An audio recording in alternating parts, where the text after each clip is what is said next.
11:31 a.m. the 14th of November. Okay, here, just off the top of my head, okay? First of all, I'm taking a really strong muscle relaxant. It feels nothing less than having about 2 beers and having a good, strong, big shot of whiskey. Okay, and this is a non-opioid, legal, non-addictive muscle relaxant painkiller. Secondly, the stuff I said today, I had one ear plugged the entire time. What I'm doing right now, I'm plugging one ear in order to not be distracted with animals and outside noises and stuff. So this is not a good place to do a lot of reporting, testimonies, anything that has to do with spoken word, unless you are reading it, and then that could be problematic because you'd want to plug both your ears to read it. Do you follow what I mean? Okay, I am no longer in Washington, D.C., so there are no more heinous, indescribable, historic, nonstop, endless screaming sirens. Nor are there utterly, indescribably illegal muffler cars and vehicles all over the road 24 hours a day. I'm in a better situation when it comes to that. Yeah, all right. But we got to continue here. I want to cram this in 14 minutes with one ear plugged, doing the best I can with no notes. All right. And I'm on these painkillers. Remember, I fell downstairs and the situation of my life has not changed at all. Poverty, isolation, not at all. It's 100% full force. The good point of it is I am no longer surrounded by mufflers and screaming sirens. It's a big difference.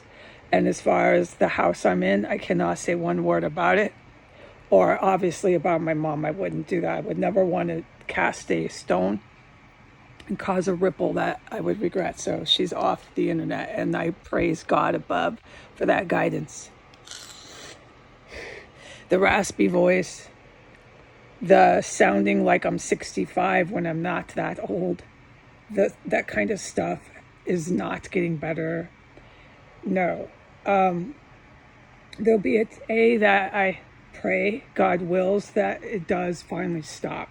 And that's what I'm trying to get to. But before I do that, cramming this all in 14 minutes, before I do that, I want to say, I have the phone call roll, the log of calls, incoming calls. You can see when I film, bam, presto, that receptionist calls. It's always the same one. It's a pattern. It only works if you're trying to be sneaky and act like you're not doing something. It only works one time. You do it again, and you do it again, and that's called a pattern. But to these type of people at these type of mental health clinics, especially there, or police departments or law enforcement, places like this, all they got to say is you are, and this is what they'll say about me. I'm vigilant. I'm hyper vigilant. I'm paranoid. They'll say I'm suspicious. They'll say I'm in psychosis. They'll say I'm delusional. They'll say I'm this. They'll say I'm that. They'll say I'm schizophrenic. They just go on and on. So there's no fucking point. And that is exactly what Jesus told me. He said, don't fucking talk about that place. It's off. It's off. Ain't nobody in the world gonna know you go unless I tell you to say anything. And today Jesus said, put it up and zip your lip. Keep your lip zipped. No more talking about discovery, mental health. It's so fucking disgusting, these people. And then what I'm allowed to say is it smells like human poo-poo in there. It does not smell good when you walk in. It's obviously underfunded, and I cannot talk one word about it. So the client list, the people in the waiting room to the people that work there, I don't want to be fucking around not one of them. What I'm allowed to say is it's just so disgusting and gross that anybody in their right mind, if they were me, Heidi, or someone like me, yeah, because we're good people, you would say, let me leave Jefferson County. Let me find a place way better than this. I deserve better. But I can't. Jesus is forbidding it. It's my guidance from God. I have to go there, and I have to walk there. No, I haven't seen any of the interns or any of these people who work there. Let's just call it that, because I'm forbidden from talking by anyone. The only thing I did was go to the intake. That was it. I never went back after that, okay? Now I'm scheduled to go back in, and I know what kind of people are there, and I'm not looking forward to it. And yeah, I deserve a better place to go. And no, I have no problem with therapy. I'm in recovery 18 years, clean and sober. So I'm a big supporter of any sort of self-help. Let me spell it for you. SELF. I'm sorry, let me spell it again with one ear plugged. SELF. Self-help. I love that stuff. I read those books. I'm kind of a dork that way. So I don't mind. But I do deserve better. And no, I don't need to go to a place like that to get any sort of counseling. I'm pissed off. I'm in a town I don't know. I've never been here in my freaking life. So, and I can't talk about this town. It's a big no, in all caps, N-O. So I'm not too thrilled, but Jesus is, Jesus, and I don't have a choice. So I'm going to go to this clinic and no other clinic. I'm not going to look for a better place. I'm going to stay in Jefferson County, and we're going to go sit there, and we're going to talk to these interns or whoever wants to talk to me. We're going to talk to them about puppies, cats, the holiday season, because I know what I'm allowed in prayer and guidance to even speak. And that's anywhere. That's walking down the sidewalk, folks. Like, you know what I mean? Like, figuratively, that's anywhere. That's at church. That's, praying to Jesus. You know what I mean? Like, we don't need to elaborate here and become silly. I can pray to Jesus about whatever I want, but do you get what I mean? Some things right now are so off limits that I got to get it over how big this is. All right, so enough about that. Now we're going to cram this in. All right. I've had enough of trying to make my way in the United States, being chased around, being given no job, can't get a job, I get denied job. It's a big, strong story I have. Big, huge, gigantic, strong story I have of the huge and big and gigantic, strong way that they deny every job application that I beg and put to people's companies. Just deny. And it's so heartbreaking. It's a big, strong story, but we're going to pass it over, okay? And then what happened in DC happened, okay? No matter what people want to say. So this was a few years that there was no way.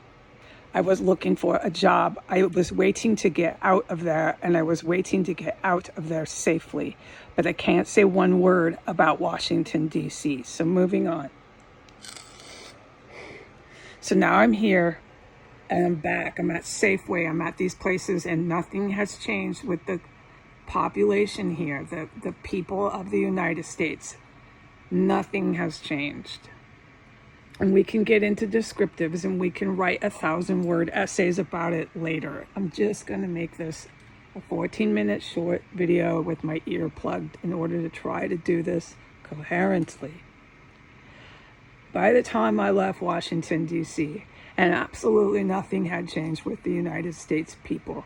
And you can't get anyone to be civilized to you if you paid them $1 million. They're just nasty. And trust me, I'm a good writer. I'll write you a nice little essay about how nasty, mean, and belligerent and intolerant the Americans are. They are tyrants. They have all this money to eat themselves into obesity. They're fat. And if they're not fat, they're dressing up like Hamas terrorists, having tantrums for freaking terror groups, shutting down my U.S. freeways. They don't know their head from their ass in the United States, but they keep shoving food in their mouth, so I think they know where their head is. They have more money than they need here, and they have more food than they ever need. The SNAP, denying people SNAP, is horrendous, but there's still not poverty and starvation like Oxfam. The company Oxfam likes to claim they support fighting starvation when now they just align themselves with a terror group, a Middle Eastern Muslim terror group, Oxfam. All right, so you just joined the club. I want the public to remember what's going on in Palestine is not atrocities. All right, and as far as what atrocities are, I need you to be an adult and figure it out. If you can read, that would help. If you can't read, I can't help you, but please keep trying to figure out what a real actual atrocity is. It's not Palestine. And lastly, with my 11th minute here, I'm sick. I'm done. I've had enough of trying to pick myself up and keep going on, being chased around from east to west coast, getting psych exams over and over and over again. These are legitimate psych exams, and I pass them, dude. Well, of course I do, but what's shocking is they don't stop doing it. I'm fucking horrified here. I think it's because I'm not a criminal. I don't go do bad things, so they're just chasing me around on the grounds of trying to take me for my civil rights. Say I'm not local Lakita, and cuff me and haul me off that way because I don't do drugs, I don't drink, I don't do no crimes. I don't know. But this isn't gonna stop here with the lovely Americans. You say anything that they don't like, oh my God.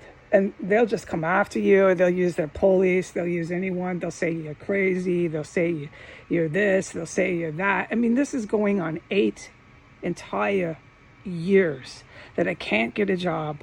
I'm utterly and completely in abject poverty, destitute, beyond description. I would be needing food banks if it wasn't for food stamps. And why? Why can't Heidi get any employment and get on her feet in almost a decade? Why is she still being chased from East Coast to West Coast with psychological exams? So before my time runs out, I'm pushing it to 14 minutes. I got a matter of seconds left. What I'm doing is I'm leaving the country. I'm gathering every little penny I have. I'm taking my cats, and I'm never coming back to the United States. All right, I did it in 14 minutes. It's official. I'm leaving. I'm getting my passport. I'm getting the fuck out of here. Bye.